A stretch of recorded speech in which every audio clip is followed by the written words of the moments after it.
2021 और स्वागत है आपका अपने चैनल के करंट अफेयर एक्सप्रेस में। अपनी रजाई से निकल जाइए और सुबह की शुरुआत करते हैं एक शायरी के साथ। मंजिलें भी जिद्दी है, रास्ते भी जिद्दी है, देखते हैं कल क्या है, हौसले भी जिद्दी है।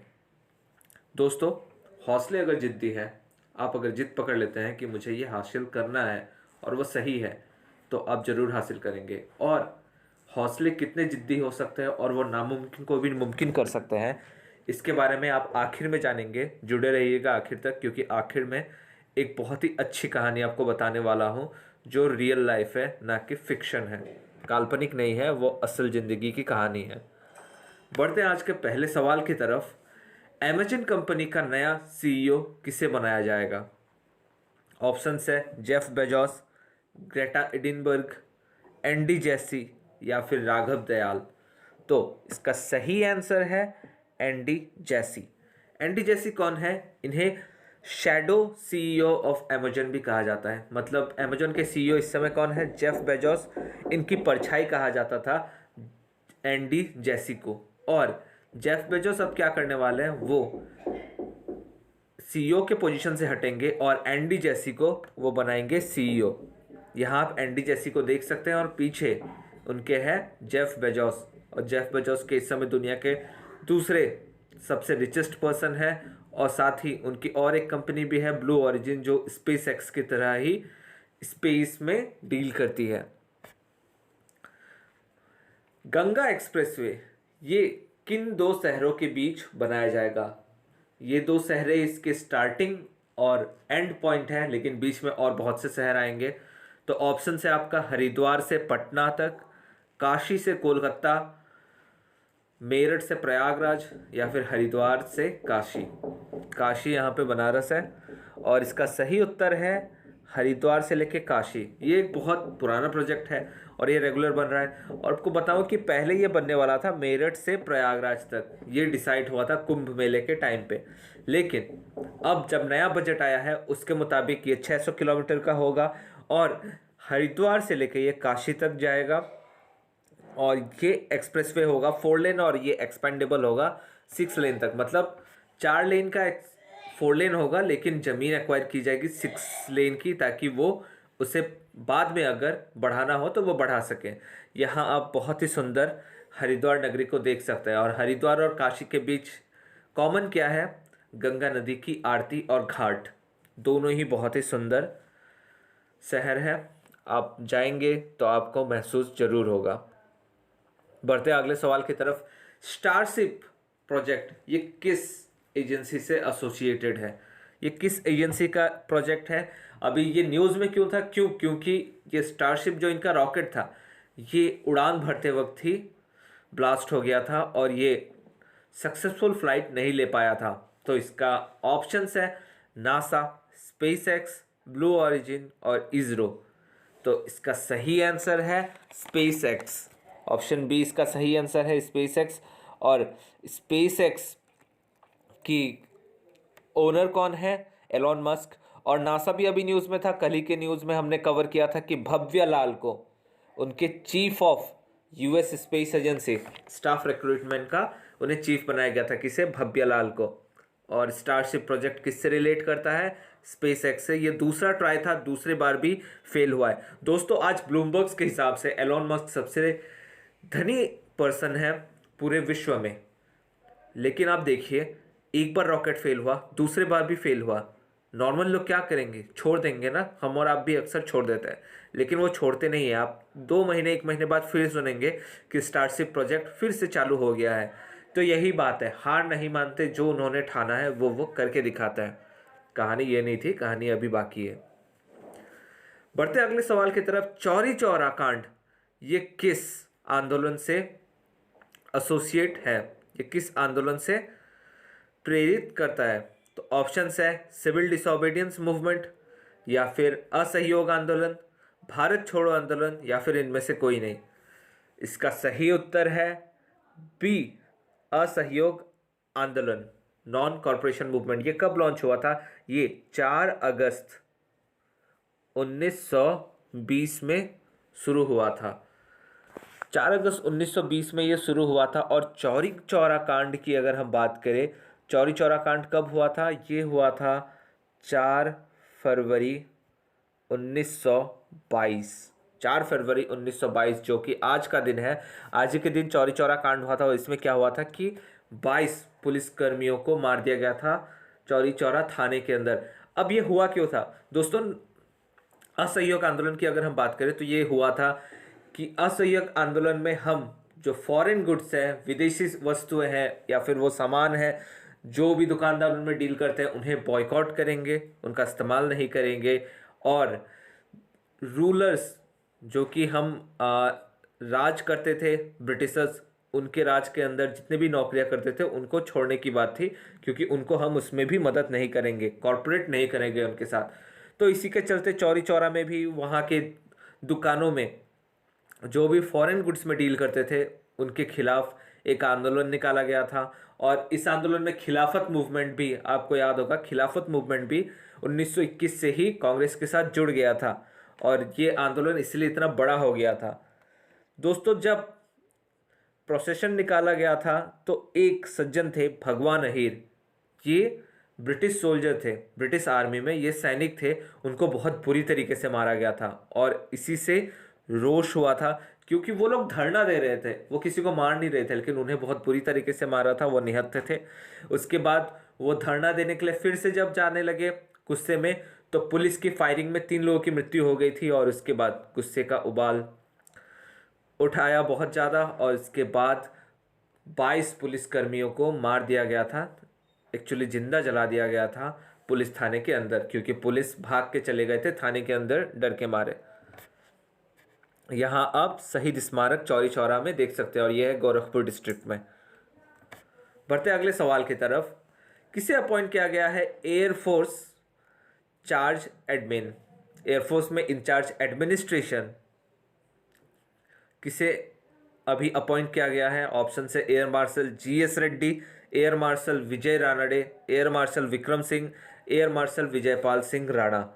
तो इसका सही उत्तर है एयर मार्शल विजयपाल सिंह राणा।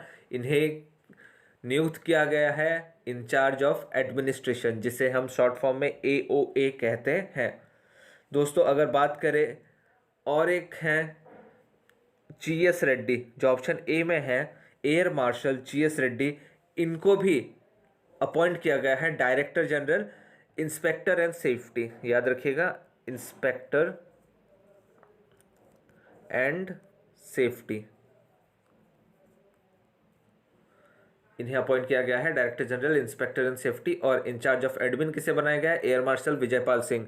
और एरो इंडिया शो कहाँ पे हो रहा है? बेंगलुरु में, कल हमने डिस्कस किया था। बढ़ते हैं अगले सवाल की तरफ।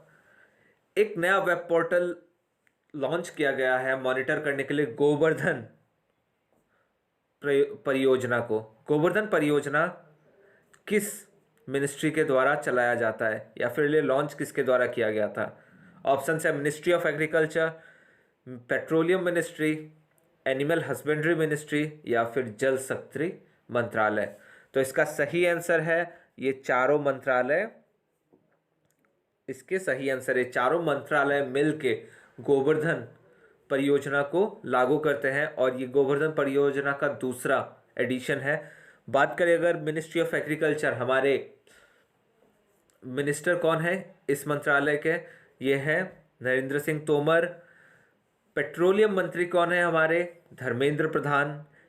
एनिमल हस्बेंड्री कौन है? याद नहीं आ रहा मुझे इस समय, चलिए ये आप बताएंगे, मुझे फिलहाल याद नहीं आ रहा। और जल शक्ति मिनिस्ट्री कौन है हमारे? मिनिस्टर कौन है? शेखावत साहब। बढ़ते हैं अगले सवाल की तरफ। यहाँ आप देख सकते हैं गोवर्धन योजना, और गोवर्धन का फुल फॉर्म भी है नीचे, galvanising organic bio agro resources धन। अब सरकार नाम तो बना देती है शॉर्ट फॉर्म में, लेकिन याद करना हमें पता होता है जो एग्ज़ाम दे रहे होते हैं, है ना। बढ़ते हैं अगले सवाल की तरफ। स्वर्णिम विजय वर्ष ये किस युद्ध से रिलेट करता है, किस युद्ध से एसोसिएटेड है? 1962, भारत और चीन युद्ध 1965, 1971, 1965 और 1999 हम कह सकते हैं का पाकिस्तान के साथ, और 1971 को हम कहते हैं बांग्लादेश लिबरेशन वार, यानी कि बांग्लादेश देश को फ्रीडम इसी लड़ाई ने दिलवाई थी। तो इसका सही आंसर है स्वर्णिम विजय वर्ष हम मना रहे हैं 1971 को। 1971 को 50 साल हो गए हैं। बढ़ते हैं अगले सवाल की तरफ। किसे नया प्रेसिडेंट इलेक्ट किया गया है बॉक्सिंग फेडरेशन ऑफ इंडिया का? बॉक्सिंग फेडरेशन ऑफ इंडिया का नया प्रेसिडेंट किसे इलेक्ट किया गया है? इसका सही आंसर है सी अजय सिंह। अजय सिंह को आप यहाँ पे देख सकते हैं पिक्चर में। इन्हें जो बॉक्सर्स है वो काफ़ी ज़्यादा मानते हैं, और बॉक्सर्स की अगर हम बात करें तो भारत के प्रोमिनेंट बॉक्सर्स कौन हैं? मैरी कॉम, विजेंदर सिंह, लेसराम सरिता देवी, शिवा थापा, ऐसे बहुत सारे नाम हैं जिन्होंने भारत को बहुत सी ख्यातियाँ दिलाई है। अब जो कहानी की मैं बात कर रहा था, उससे पहले दोस्तों और एक इन्फॉर्मेशन आपको दे दूं। कॉमन एलिजिबिलिटी टेस्ट जो नेशनल रिक्रूटमेंट एजेंसी लेगी रेलवे, आईबीपीएस और एसएससी के लिए, वो सितंबर से लागू हो जाएगा और सितंबर से उसके एग्ज़ाम शुरू हो जाएंगे। याद रखिएगा, अब से एसएससी अलग से नहीं कराएगी आईबीपीएस, ये होगा नेशनल रिक्रूटमेंट एजेंसी के द्वारा कॉमन एलिजिबिलिटी टेस्ट। और ये कब से शुरू होगा? सितंबर से। डेट याद रखिए, सितंबर से शुरू हो जाएगा। एक ही एग्ज़ाम सभी के लिए, प्री एग्ज़ाम्स। दोस्तों अब शुरुआत में मैंने कहा था कि हौसले की मैं कहानी बताऊंगा, तो ये इसी क्वेश्चन में ये कहानी छुपा हुआ है। इनमें से दिए गए ऑप्शंस में से किसे पद्मश्री अवार्ड मिला है एग्रीकल्चर के लिए? खेती के लिए किसे पद्मश्री अवार्ड मिला है? अगर पद्मा अवार्ड की इस समय हम बात करें तो इस बार पद्मा अवार्ड किन किन को मिला है? 7 पद्म विभूषण मिला है,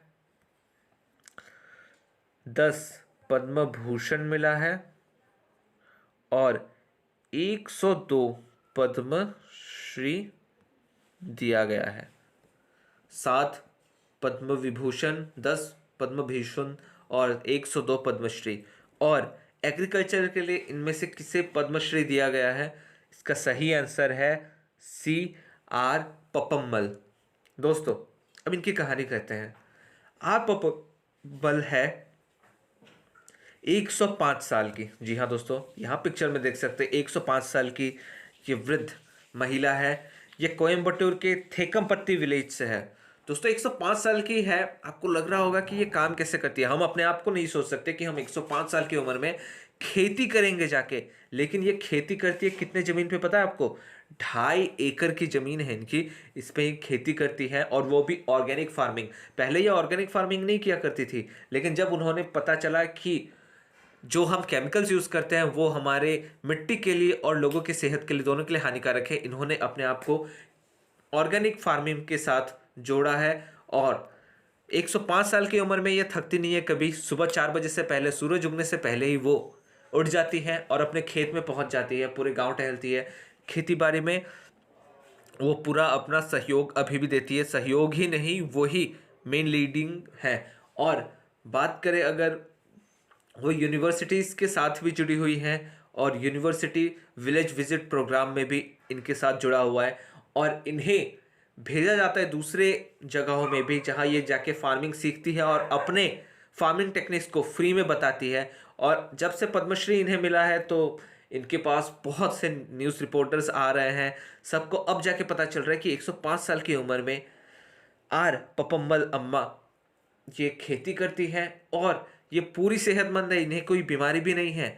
और आप देख सकते हैं इनका टाइम टेबल, इनका शेड्यूल कितना अच्छा है कि सुबह 4 बजे से पहले उठ जाती है।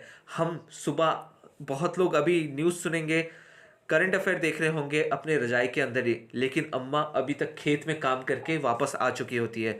तो अगर आपके अंदर हौसला है और आपके अंदर जज्बा है तो आप कुछ भी हासिल कर सकते हैं अपनी ज़िंदगी में। यहाँ आप पिक्चर देख सकते हैं, शरीर झुक गई है लेकिन हौसला नहीं झुका है, और यही हौसला हमें भी रखना है कुछ भी लाइफ में अचीव करने के लिए। बढ़ते हैं आज के सवाल की तरफ। आपको बताना है कि ये नेशनल पार्क, मतलब ये जंगल कहाँ पे स्थित है, किस राज्य में? पहला है काजीरंगा नेशनल पार्क, दूसरा मानस नेशनल पार्क, तीसरा क्योलादियो नेशनल पार्क। आशा करता हूँ दोस्तों वीडियो आपको पसंद आया होगा। धन्यवाद दोस्तों, खुश रहिए, खुशियाँ बांटते रहिए, अपने घरों में क्या रखा है सबके साथ मिलजुल के रहिए, और वीडियो अगर अच्छा लगे तो लाइक शेयर और सब्सक्राइब जरूर करें। जय हिंद।